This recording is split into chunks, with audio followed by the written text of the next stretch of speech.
Now some breaking news to CNN that we're just hearing.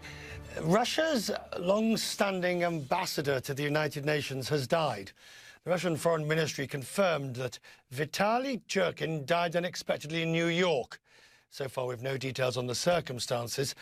He was 64. In fact, I believe it was his 65th birthday tomorrow. CNN's Richard Roth is live at the United Nations.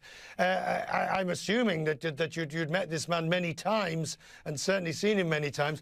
And this will be a great shock. Yes, I'm actually here in New York headquarters. This, for viewers who may not be familiar, this was just not some diplomat, a man in a suit. Vitaly Churkin, as the British ambassador told me minutes ago, was a diplomatic giant. He stood out among all the other 193 ambassadors. No matter what your opinion was of Russia or his opinion, he was very clear. He could be blunt. He could be funny. He got into some titanic diplomatic debates inside council chambers and outside with a host and range of U.S. ambassadors, from Susan Rice to Samantha Power. He was just beginning to engage with new U.S. Ambassador Nikki Haley. I will tell you, and I'm no doctor, I saw him a couple of weeks ago at the UN, and for the first time I said, whoa, he does not look well. His cheeks were very puffy. He did not look well. Again, I don't know exactly what happened health-wise, but he was always a very strong, physical man who took on all comers, and he represented Russia in a very firm way, replaced Sergei Lavrov, who then went on to become Russia's foreign minister.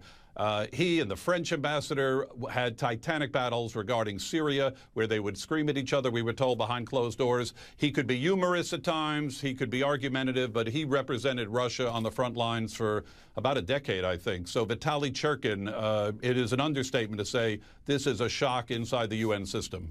Was he well liked?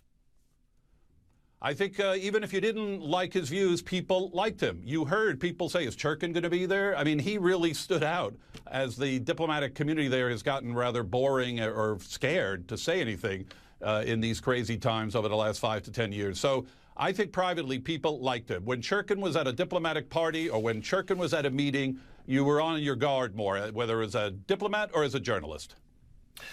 Richard Roth, who joins me from New York. Thank you for that, sir. Thank you.